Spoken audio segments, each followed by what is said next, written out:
रहने की फरियाद, कोर्ट नोटिस के बाद भी कार्रवाई नहीं। इंस्टाग्राम पर हुई दोस्ती, उसके बाद शादी, लेकिन शादी होने के बाद से ही पीड़ित युवती आज भी अपना घर बसाने के लिए दर दर भटक रही है। पीड़िता का कहना है कि उसकी फतेहगंज पश्चिमी निवासी राजेश से इंस्टाग्राम के जरिए दोस्ती हुई थी। उसके बाद दोनों ने शादी कर ली। लगभग 3000 किलोमीटर दूर परिवार बसाने के सपने लेकर वह ससुराल गई, लेकिन वहां उसे अपमान, उत्पीड़न और प्रताड़ना का सामना करना पड़ा। अब हालात यह है कि युवती अपने पति के साथ रहने के लिए न्याय की गुहार लगा रही है। जानकारी के अनुसार युवती का विवाह फतेहगंज पश्चिमी निवासी राजेश से हुआ था। शादी के शुरुआती दिनों में सब कुछ ठीक रहा, लेकिन धीरे धीरे रिश्तों में कड़वाहट बढ़ती गई। युवती का आरोप है कि उसके पति और ससुराल पक्ष ने उसे घर से निकाल दिया। मजबूर होकर वह मायके बरेली लौट आई। इसके बाद से ही वह अधिकारियों और प्रशासन से न्याय की उम्मीद लगाए भटक रही है। मैं अन्नू कुमारी रहने वाली चेन्नई की हूँ।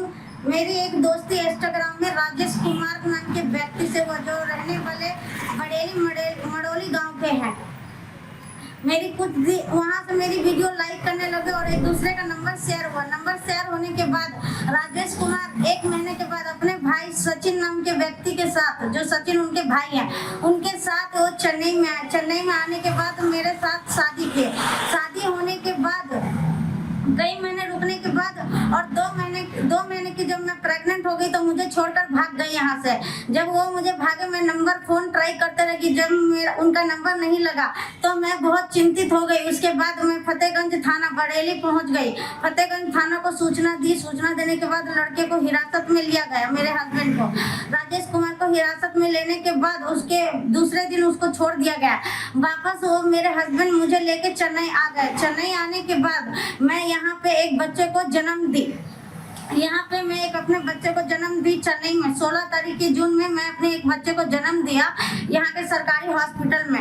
उसके बाद मेरा हस्बैंड हॉस्पिटल में ही मुझे ऑपरेशन रूम में छोड़कर और 18 तारीख को वापस सेम वही चीज दोहराते हैं और 18 तारीख को भाग जाते हैं। जब मैं उनको फोन लगा रही हूँ और डॉक्टरों फोन लगा रहे हैं, उनका फोन स्विच ऑफ आ रहा है। आने के बाद मैं अपने बच्चे को और ऑपरेशन पेट को लेकर वापस मैं बरेली फतेहगंज थाने को मैंने सूचना दिया। बरेली फतेहगंज में जाने के बाद थाना प्रशासन उसके घर पे मुझे रखवाया। जब मैं उसके घर पे रखी तो मेरा हस्बैंड वापस आके मुझे लेकर गया। फिर मेरी सास है मुझे बुलाई कि तुम्हारे बच्चे का नामकरण रखवाऊंगी। जो मेरी सास है सावित्री देवी, उन्होंने मुझे बहाने से बुलाया कि मैं तुम्हारे बच्चे का नामकरण रखवाऊंगी, तुम यहाँ पे चली आओ। जब मैं, मेरी माँ और मेरे हस्बैंड जब घर पे आए, आने के बाद कुछ दिन के बाद, वही 3-4 दिन के बाद मुझे बेरहमी से पेट्रोल छीटा गया। छीटने के बाद मैं बरेली हॉस्पिटल में एडमिट हुई। एडमिट होने के बाद वहाँ से मुझे झूठ बोलकर, ना ही मुझे उस हॉस्पिटल से डिस्चार्ज नहीं करवाए और झूठ बोलकर मुझे घर पे लेके आ गए।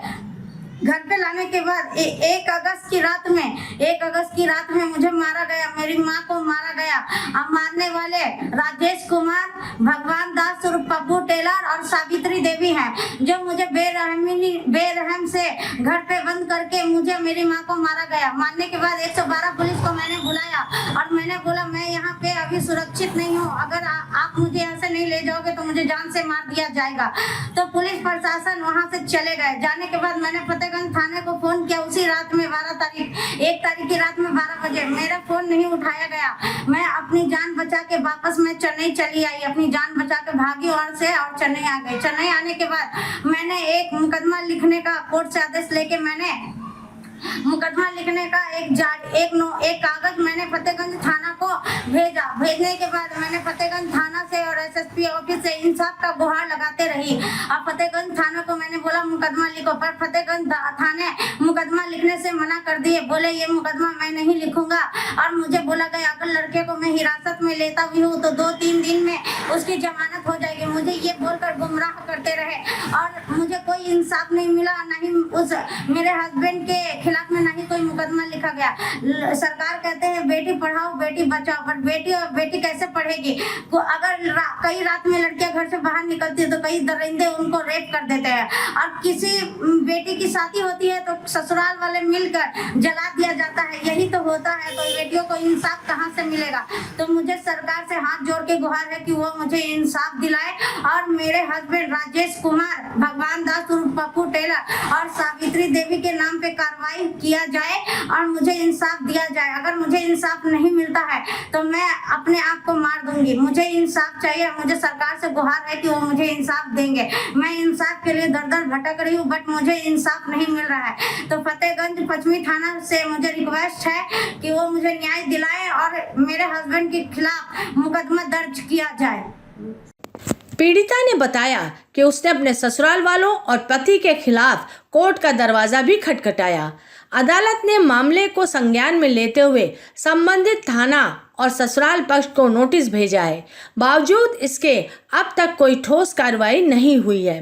पीड़िता का कहना है कि वह अपने पति के साथ ही रहना चाहती है और पति से अलग नहीं होना चाहती। युवती अधिकारियों से गुहार लगा रही है कि उसे उसका हक और न्याय दिलाया जाए। पीड़िता का यह भी कहना है कि अगर उसे इंसाफ नहीं मिला तो उसकी और उसके बच्चे की जिंदगी बर्बाद हो जाएगी।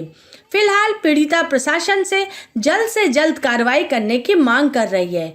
अब देखना होगा बरेली प्रशासन पीड़िता की फरियाद पर कब तक संज्ञान लेते हैं और उसे न्याय दिलाने में मदद करते हैं। बरेली से पवन कुमार की रिपोर्ट, जनतपिश न्यूज़, लखनऊ।